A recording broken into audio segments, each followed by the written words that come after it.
एक बात बताओ, अगर तुम्हें आज से 30 दिन में 80,000 रुपए कमाने हो तो तुम क्या करोगे? तुम्हारे पास जॉब नहीं है, लोन भी नहीं लेना है और तुम घर पर बैठे हो। ज्यादातर लोग कहेंगे कि भाई पॉसिबल नहीं है, लेकिन एक आदमी ने 1930 में, जब पूरी दुनिया में ग्रेट डिप्रेशन था, लोगों के पास खाने के पैसे नहीं थे, तब एक किताब लिखी थी। उस किताब का नाम था 1000 वेज टू मेक $1000। और उस किताब में उसने एक ऐसी बात कही जो आज भी उतनी ही सच है कि पैसा कमाना कोई लक का खेल नहीं है, ये एक स्किल है और हर स्किल सीखी जा सकती है। आज इस वीडियो में मैं तुम्हें उस किताब के 6 ऐसे पावरफुल टेक्निक्स बताऊंगा जिनसे तुम समझोगे कि पैसा कैसे बनता है, आइडिया कहां से आता है और शुरुआत कैसे होती है। और सबसे अच्छी बात, इन्हें तुम आज से ही यूज कर सकते हो। तो वीडियो को एंड तक देखो, क्योंकि जो 6 टेक्निक है सबसे डेंजरस है। एक बार समझ गए तो पैसों के बारे में सोचने का तरीका तुम्हारा हमेशा के लिए बदल जाएगा। तो बिना किसी डिले के डायरेक्ट आते हैं काम की बात पर। नंबर 1, हर प्रॉब्लम में एक बिजनेस है। देखो, सबसे पहली और सबसे फंडामेंटल बात यह है कि जहां प्रॉब्लम है वहां बिजनेस है, वहां पैसा है। सिंपल लगता है, राइट? लेकिन हम लोग प्रॉब्लम देखते हैं और क्या करते हैं? कंप्लेन करते हैं। जबकि एक स्मार्ट इंसान प्रॉब्लम देखता है और पूछता है कि इसे कौन फिक्स करवाना चाहेगा और क्या वो उसके लिए पे करेगा। एग्जाम्पल के लिए, तुम्हारे मोहल्ले में हर दूसरे घर में बुजुर्ग हैं जिन्हें स्मार्टफोन यूज करना नहीं आता, उनके बच्चे बाहर हैं। अब ये एक प्रॉब्लम है और ये एक बिजनेस भी है। तुम हफ्ते में 2 घंटे जाकर उन्हें व्हाट्सएप वीडियो कॉल, यूपीआई और एआई सिखाओ और मंथली 500 रुपए लो, यानी कि 10 घर से 5,000 रुपए बिना किसी इन्वेस्टमेंट के। रॉन्ग अप्रोच ये होगी कि यार इन लोगों को कुछ नहीं आता, खुद सीखते क्यों नहीं। राइट अप्रोच ये है कि इनकी प्रॉब्लम रियल है, मैं इसे सॉल्व कर सकता हूँ। ये एक एग्जाम्पल है, तुम सोचोगे और क्या हो सकता है। तो मैं रियल एग्जाम्पल बताता हूँ। फनिंद्र समा ने 2005 में दिवाली पर बस टिकट ना मिलने की फ्रस्ट्रेशन से आइडिया निकाला और 2006 में रेड बस शुरू किया।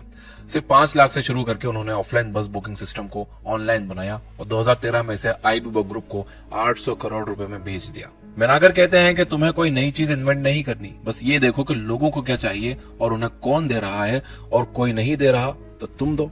नंबर 2, पहले सेल करो बाद में बनाओ। अब ये वाली बात थोड़ी उल्टी लगेगी, लेकिन ये मोस्ट पावरफुल बिजनेस लेसन है।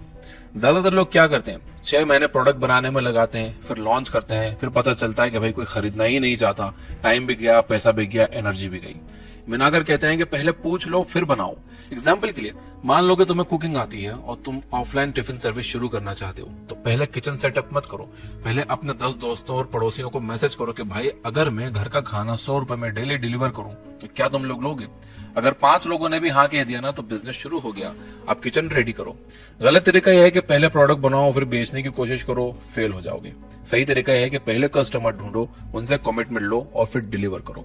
यही लॉजिक है जिस पर आज बड़े बड़े स्टार्टअप्स चलते हैं, और मिनाकर ने यह 1930 में लिख दिया था, सोचो। नंबर 3, एक्सपर्टीज बेचो, टाइम नहीं। ये टेक्निक थोड़ी फिलोसॉफिकल है, लेकिन ध्यान से सुनो। जब तुम कोई जॉब करते हो तो तुम क्या बेच रहे हो? अपना टाइम, और टाइम लिमिटेड है, 24 घंटे। मतलब तुम्हारी अर्निंग की एक सीलिंग है। लेकिन जब तुम अपनी एक्सपर्टीज बेचते हो, अपना नॉलेज, अपने स्किल्स, तो वो टाइम से बाउंड नहीं होता।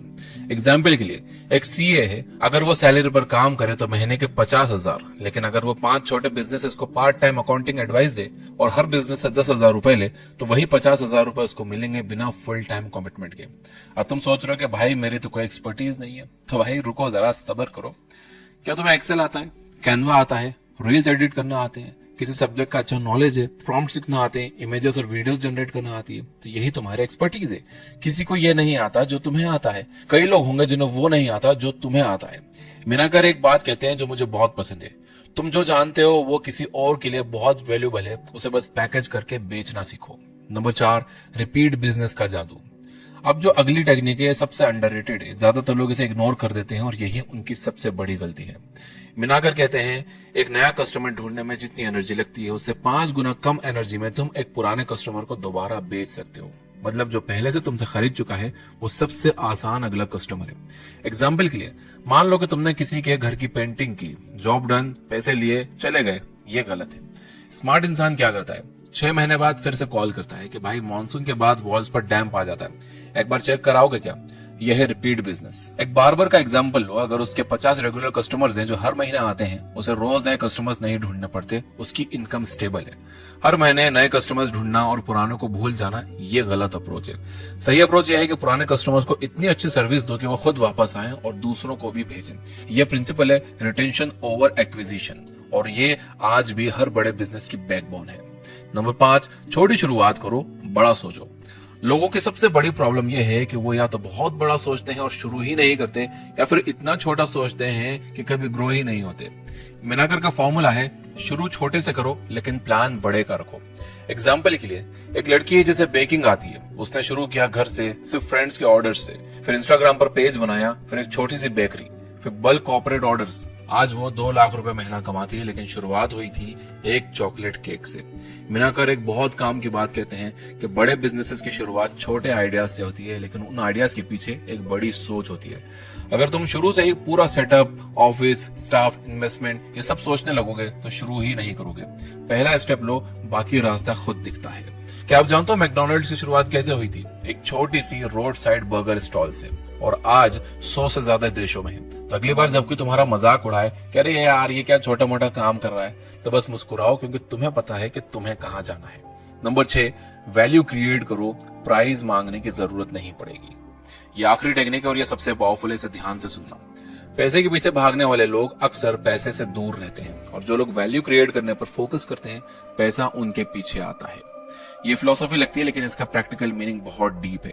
मिनाकर कहते हैं, लोग पैसा उसे देते हैं जो उनकी जिंदगी आसान, बेहतर या ज्यादा कंफर्टेबल बनाता है। मतलब तुम्हारा काम ये नहीं है कि तुम लोगों से पैसे कैसे लो, तुम्हारा काम है कि उनकी लाइफ में इतनी वैल्यू ऐड करो कि वो खुद तुम्हें पैसा देना चाहे। एग्जाम्पल के लिए, एक फ्रीलांसर वीडियो एडिटर, उसके 2 टाइप्स हैं। पहला, वो बस वही करता है जो क्लाइंट बोलता है, एडिट करो, डिलीवर करो, डन।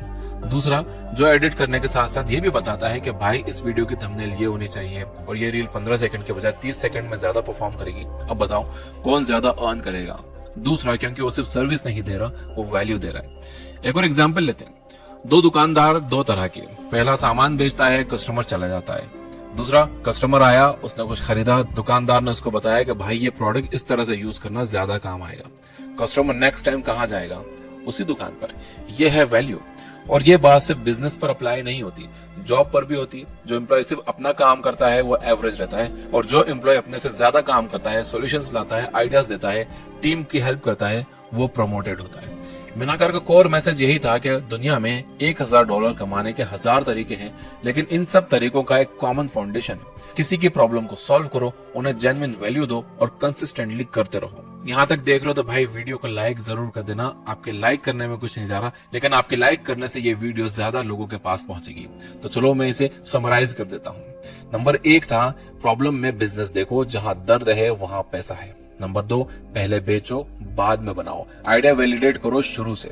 नंबर 3, टाइम नहीं एक्सपर्टीज बेचो, तुम्हारा नॉलेज किसी की जरूरत है। नंबर 4, रिपीट बिजनेस लाओ, पुराने कस्टमर सबसे ज्यादा वैल्यूएबल है। नंबर 5, छोटे से शुरू करो लेकिन बड़े का प्लान रखो। और नंबर 6, वैल्यू क्रिएट करो, पैसा ऑटोमेटिकली फॉलो करता है। अब एक आखिरी बात सुन लो। FC मिनाकर ने यह किताब उस वक्त लिखी थी जब दुनिया की इकोनॉमी तबाह थी। लोग कह रहे थे कि कुछ नहीं हो सकता, और उन्होंने कहा कि भाई 1000 तरीके हैं। तुम्हारे सामने भी शायद चैलेंजेस हैं, जॉब नहीं है, इनकम कम है, डायरेक्शन नहीं दिख रही, वॉर्स चल रहे हैं, लेकिन याद रखो पैसे की कमी असल में आइडियाज की कमी नहीं है, ये एक्शन की कमी है। तुम्हारे पास अब 6 आइडियाज हैं, एक लो, आज शुरू करो। परफेक्ट टाइम का वेट मत करो, क्योंकि वो टाइम कभी नहीं आता। अगर ये वीडियो तुम्हारे किसी काम आई तो भाई लाइक करो, शेयर करो किसी दोस्त के साथ जिसे इसकी जरूरत हो, और ये बुक को सब्सक्राइब करो। घंटी नहीं दबाई हो तो दबा दो, क्योंकि हर हफ्ते हम एक ऐसी किताब को तोड़कर उसकी असली समरी तुम तक पहुंचाते हैं। ये बुक ऐप डाउनलोड कर लो, जहां पर आप 400 से ज्यादा फ्री बुक समरी सुन सकते हो बिना किसी ऐड के, हिंदी में। मिलते हैं अगले वीडियो में। Finally, you guys are amazing. Keep reading, keep learning, keep growing. Thank you for watching.